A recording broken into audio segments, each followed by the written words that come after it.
반갑습니다. 오늘은 삼국지 영웅들 중에서 조조에 대해서 한번 알아보도록 하겠습니다. 당시에는 과거 제도가 없었기 때문에 인물평이 상당히 중요했습니다. 인물평을 잘 받아야지 관직에 나갈 수 있었고요. 당시에 인물평하기로 유명한 허소라는 사람이 있었는데 월단평이라고 해서 한 달에 딱 한 번 평하는데 이게 상당히 중요했다고 전해지고 있는데 조조가 그 소문을 듣고 허소한테 찾아가서 자기를 평해달라고 하니까 허소가 이야기하기를 치세에는 능신이고 난세에는 간신이다 이렇게 이제 평을 했다고 해요. 이렇게요. 그래서 제가 생각할 때는 이게 그 최고의 적절한 표현이 아닌가 이렇게 생각이 되고요. 그 이야기를 들은 조조는 진짜 대장부처럼 껄껄껄 웃었다는 이야기가 전해지고 있습니다. 조조는 155년에 패국 초연, 지금의 안희성 북부 박주시에서 태어났고요. 어려서부터 권모술수에 능했습니다. 의협심이 강했고 비해서 품행은 바르지 못했습니다. 다양한 종류의 책을 접했고요. 최초의 손자병법에 주예를 달았을 정도니까 책을 상당히 좋아했고 그 중에서도 병법서를 좋아했다. 이렇게 생각해 볼 수 있겠습니다. 전설적인 이야기들이 전해지는데요. 그 중에서 한두 가지 예를 들자면은 하루는 이제 하루가 아니고 숙부가 조조 아버지에게 이제 조조를 자꾸 일러 바치죠. 왜 그러냐면 품행이 좋지 않기 때문에. 그래서 이제 꾀를 내기로 해서 숙부가 오는 걸 보자 거품을 물고 이제 마비가 온 척 연기를 하게 됩니다. 그래서 이제 숙부가 아버지한테 일러 바치고 달려온 아버지에게는 아무 일도 없었다는 듯이 행동을 하는 거죠. 그 당시에 그 행동을 보더라도 간웅의 기질이 충분히 있다고 생각이 됩니다. 그렇게 이제 간웅의 기질이 있고 자기도 이제 병으로 이제 그 숙부를 속였기 때문에 나중에 사마이도 이제 풍비를 핑계로 벼슬기를 이제 거절하죠. 그렇게 거절하는 걸 보고서 사마이가 그 꾀병이라는 것도 단번에 알아차릴 수 있었지 않았나 이렇게 생각을 합니다. 황관 출신임에도 불구하고 청류자제인 원소 등과 이렇게 어울렸습니다. 그래서 또 이것도 전설적인 이야기로 전해지는 게 신부를 보쌈을 시도하는 거죠. 원소와 이제 조조가. 그런데 이제 수십리 쫓기다가 어떤 그 벽 앞에 서서 원소가 지치고 사람들을 이제 잡으러 밀어닥치자 자 신부를 훔치려고 한 놈이 여기 있어 이렇게 소리쳤다고 합니다. 그래서 원소가 그 순간에 또 불적 그 담을 뛰어넘었다는 이야기가 또 전해지죠. 20세에 이제 효렴으로 청거되고요. 그 이후에 또 사마이의 아버지도 낙양에서 이제 벼슬을 하고 있었는데 조조를 낙양 북부의 그 지역의 치안 책임자로 이제 발탁을 합니다. 그래서 조조가 이제 치안 책임자로 있으면서 황제, 영제의 총애를 받던 환관 건석을 통고 먹인 채로 이제 때려잡아서 조조한테 이제 맞아 죽게 되거든요. 근데 이제 조조가 당시 법 집행을 엄격하게도 했지만 조조의 의대가 그 환관으로서 또 이 건석보다도 더 높은 서열에 있었기 때문에 이게 또 가능하지 않았나 이런 생각도 듭니다. 23세의 의랑이 돼서 황제에게 의견을 올리는 언관이 되었습니다. 그런데 진언하다가 파직을 당하죠. 그리고 다시 복직이 됐는데 다시는 진언을 하지 않게 됩니다. 그 조조도 이제 은큼하게 이제 딱 발톱을 숨기고 이제 기다리고 있는 이런 모습을 이제 나중에 하게 되는데요. 그래서 난세의 간웅을 만들어낸 셈이 되지 않나 이렇게 또 생각이 됩니다. 황건적난이 발생할 때 기도유로 임명된 조조는 이제 토벌에 공을 세우게 되고요. 그래서 제남성으로 승격돼서 무려 10계현을 관할하게 됩니다. 그래서 이때도 이제 엄격한 법을 정역해서 부패 관리를 파직시키고 사신에게 그러니까 그 사사로우신 여러 가지 신들에게 제사 지내는 것을 금지하는 등 당시에 그 조정이 되게 어려웠고 조정이 어려웠기 때문에 지방에도 상당히 어려웠었는데 조조가 했던 그 맡은 지역에서는 엄격한 법 적용으로 당연히 이제 그 관리로서의 일을 능력 있게 잘했다 이렇게 또 정리가 될 수 있겠습니다. 그로 인해서 이제 전군 교유로 승격하고요. 수도 부대를 호위하는 근군의 한 부대를 통솔하게 됩니다. 당시에 이제 애척 대표 하진 그러니까 애척 대표하고 이제 황관하고 서로 싸우고 있을 때 이제 애척 대표 하진이 이제 살해를 당하게 되는 거죠. 근데 동탁이 그때 진압을 명분으로 조정을 장악하게 돼서 동탁의 세상이 됩니다. 그래서 한나라는 더 수렁으로 빠지게 되죠. 당시에 그 이후에 황건적의 한 무리인 청조 황건적이 연주로 돌진하게 되는데 연주 자사에게 부임하게 된 조조가 그들의 항복을 받아내고 그 중에 정예병만 골라서 청주군을 만들게 됩니다. 그래서 자신의 군대를 드디어 가지게 되고 여기서부터 조조가 비상하게 되는 영웅이 되게 되는 한 가지 조건이 충족하게 된다고 생각이 됩니다. 이제부터 조조는 본격적으로 땅 따먹기에 들어가는데요. 연주에서 또 하남에서 원수를 격파하여 양주로 이제 몰아넣어 버리고 도겸의 서주를 공격합니다. 근데 이제 도겸의 부하가 이제 어떻게 하다가 조조의 부치를 죽였거든요. 그래서 조조는 도겸을 공격할 때 약간 복수심에도 불타 있었던 것 같습니다. 자기 아버지가 이제 도겸한테 당했다고 생각하니까요. 그래서 기록에도 지나칠 정도로 잔인하게 죽였다 이런 기록이 남아 있습니다. 동탁이 죽고 이제 잔존 세력끼리 또 싸우게 되죠. 그래서 그 당시에 조조는 천자 헌제를 손에 넣게 됩니다. 당시에 이제 천자를 누가 가지고 있느냐 이런 거에 대해서 조조 말고는 아무도 관심을 가지지 않았던 것 같아요. 그 원술 같은 경우는 그 옥새만 관심을 가졌고요. 그래서 어쨌든 이제 명분에서 우위를 점하게 되고 헌제 이름으로 이제 조조가 무슨 일을 하든지 다 황제의 이름으로 명분을 갖고 정당하게 한다 이런 이제 대의 명분이 있는 거죠. 그래서 원소를 태위에 자기는 대장군에 이렇게 이제 임명을 하는데 원소가 자기가 조조보다 직위가 낮다고 거절하자 재빨리 양보하고 때를 기다리기로 합니다. 조조의 간훈 기질이 또 한 번 나타나는 순간이라고 생각이 되고요. 그래서 잘 세력을 확장하는 것 같아도 이제 초기에 식량 부족도 이제 절감하게 되는 상황이 오는데 둔전 제도 이게 되게 유명하거든요. 이제 둔전 제도를 둔전은 이제 군전과 민전이 있는데 쉽게 얘기해서 이제 싸우는 사람은 싸우고 그 농작물을 수확하는 사람은 수확하죠. 이런 식으로 이제 분리해 갖고 대단히 효과를 봅니다. 그래서 이거는 또 치세에도 뛰어났다는 얘기가 되고요. 뭐 당시도 그렇고 그 고대를 지나서 한참 이후에도 정복하면은 동네를 완전히 약탈하고 하는데 이 둔전제도를 통해서 그런 것들이 약간 조조는 체계를 잡아가서 좀 완화되지 않았나 이런 생각도 듭니다. 어쨌든 치세에 상당히 뛰어난 사람으로 평가를 받을 수 있는 부분입니다. 나중에 모택동도 이 조조의 둔전제도를 영향을 받아서 시행했다는 설도 있습니다. 그래서 197년 건한 2년에 이제 천자의 이름으로 제후에 대해서 토벌을 또 시작하는데 완성의 장수를 공격하고 그때 수춘 지역의 원술이 자칭 황제를 칭했거든요. 그러면 이제 토벌의 명분이 더 정당하게 되는 거죠. 그래갖고 이제 원술을 이제 대파하고 그 다음에 유표와 연합한 장수까지도 이제 대파하게 됩니다. 또 여표를 공격해서 백문내에서 여표를 죽이고요. 유비를 공격하게 되죠. 그런데 유비는 이제 이래서 이제 유비가 욕먹는 부분도 있는데 부인을 놔두고 원수한테 주랭랑을 치게 되고 부인은 조조의 포로가 되게 됩니다. 그러나 이제 조조가 이렇게 막 잘 나가는데 조조한테는 약간은 뭐 색골 기질도 있었던 것 같아요. 완성을 공격하여 장수의 투항을 받고 보니 장수 숙모의 미모에 이제 정신을 놓게 되는 거죠. 그래서 첩으로 삼게 됩니다. 이 첩으로 삼은 거에 대해서 장수가 상당히 수치심을 느껴서 이제 갑자기 반란을 일으켜서 조조가 여기서 거의 막 죽게 될 정도로 이제 궁지에 몰리게 되는데 아들 조양의 도움으로 이제 빠져나가게 되고 조양은 여기서 죽게 되고 장수 전이도 이제 잃게 되는 거죠. 조조가 상당히 아끼는 장수였는데요. 이제 중원에서 제후 세력 제거가 거의 마무리될 쯤에 이제 원소와 피할 수 없는 일전이 기다리고 있었습니다.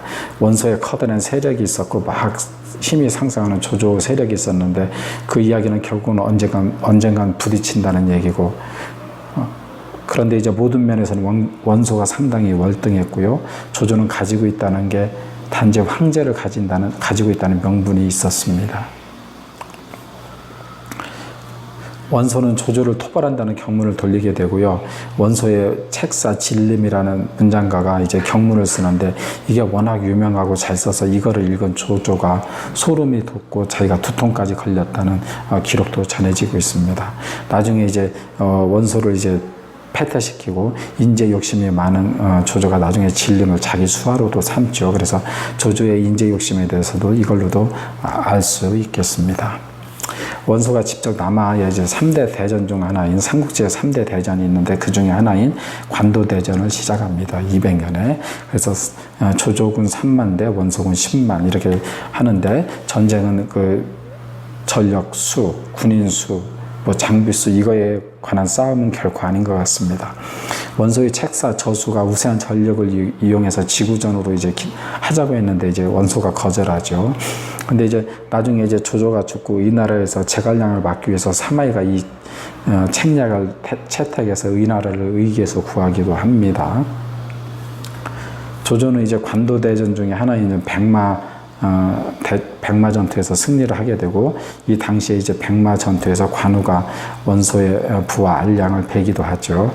그리고 이제 관도에서 돌아가 수비 전술로 하게 됩니다.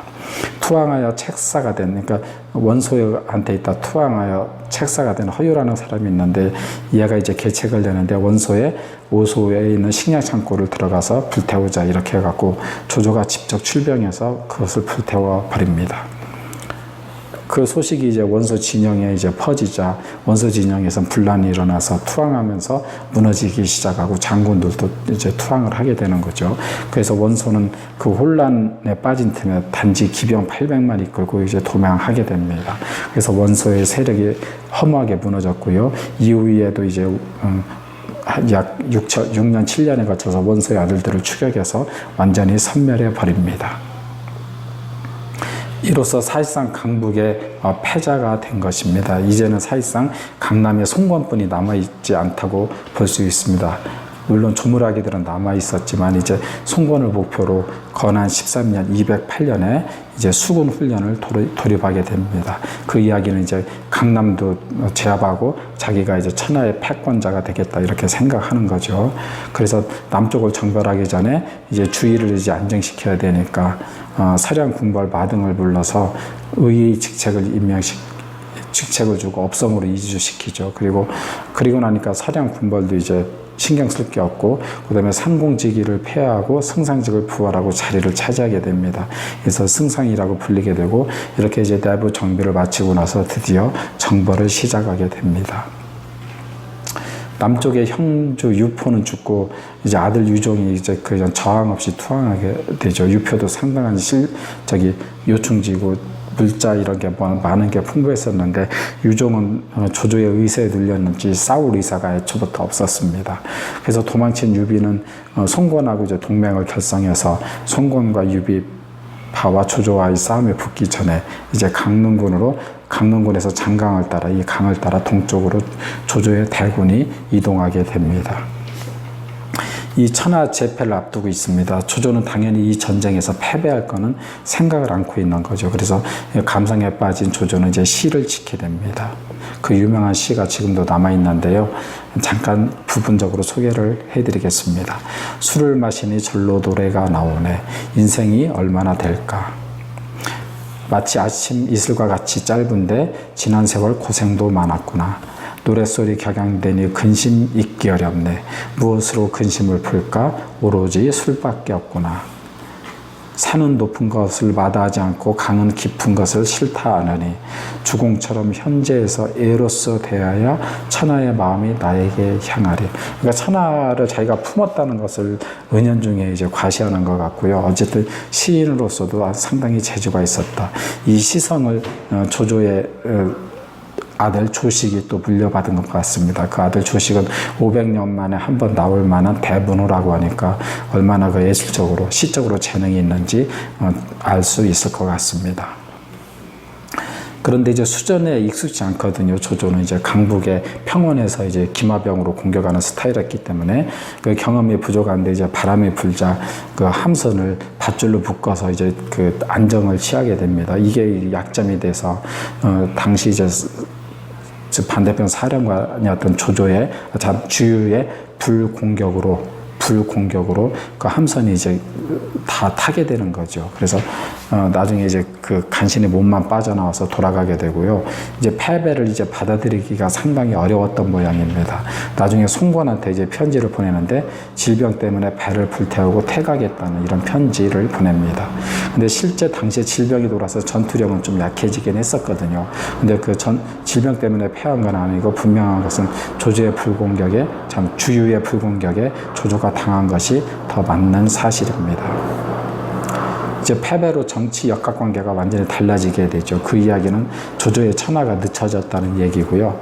그래서 이제 조조가 이제 민심을 안정시킬 필요가 있으니까 건한 15년 210년에 술지령을 공개 발표해서 한을 대신할 의사가 없다 이렇게 선언을 하는 거죠. 물론 이제 속마음은 그게 아닌데, 그래서 허정이라는 사람이 그것을 평하기를 취하고자 한다면 잠시 놓아두고, 한나라를 취하자고 하니까 잠시 놓아둔다는 거고, 빼앗고자 하면 먼저 베풀어야 된다.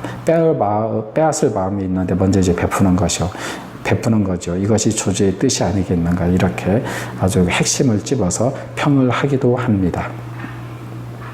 또 하나는 이제 구현령을 반포를 하죠. 이제 현인을 구한다 이런 뜻인데, 재주만 있으면 청가하라 이렇게 얘기합니다.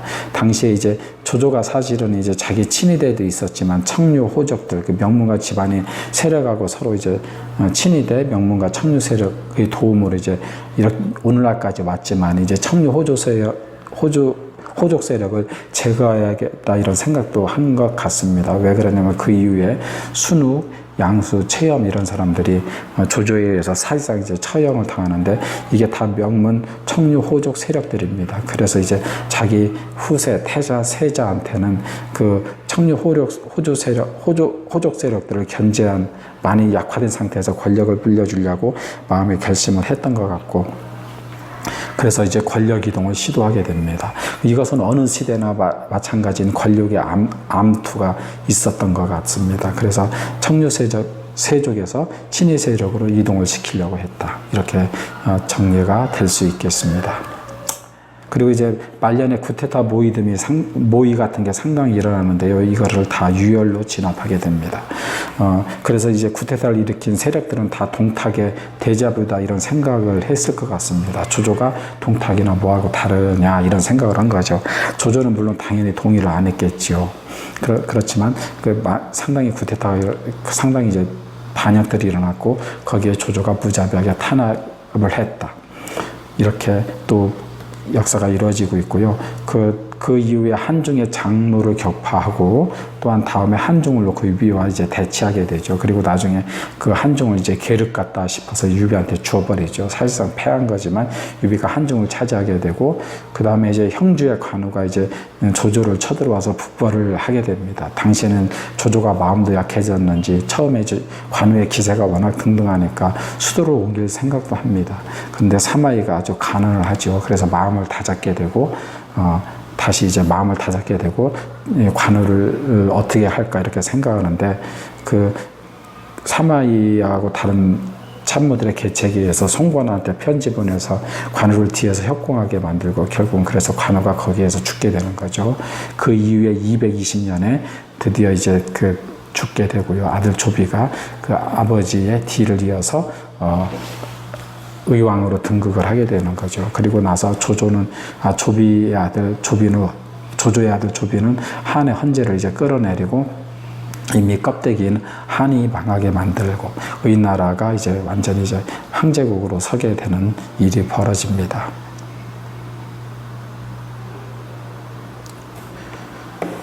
이제 조조가 진짜 되게 영웅이었고, 되게 일을 잘하고, 그 다음에 사람들을 잘 발탁해서 썼었습니다. 그런데 이제 청류 호족에 의존한 측면이 있고, 그 의존을 안 하면 또 안 되는 상황이었기 때문에, 그래서 이제 나중에는 청류 호족의 그 핵심 멤버들인 순욱, 최염, 양수, 그 다음에 구테타를 모의한 많은 사람을 냉정하게 죽이게 되죠. 이것을 보면서 또 조조의 참모인 그리고 조비의 참모인 사마이가 어떤 생각을 했을까 추측하는 것은 어렵지 않을 것 같습니다.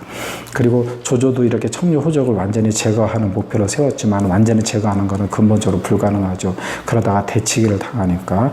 그래서 결국 사마이가 그때부터는 자기도 그냥 가다가 보면 이제 순육, 체염, 양수꼴이 나겠다 이런 생각을 충분히 했을 거라고 생각합니다. 그래서 조씨 가문이 한 그대로 사마이한테 결국 나중에 대치기를 당해서 의의가 망하게 되는 것입니다.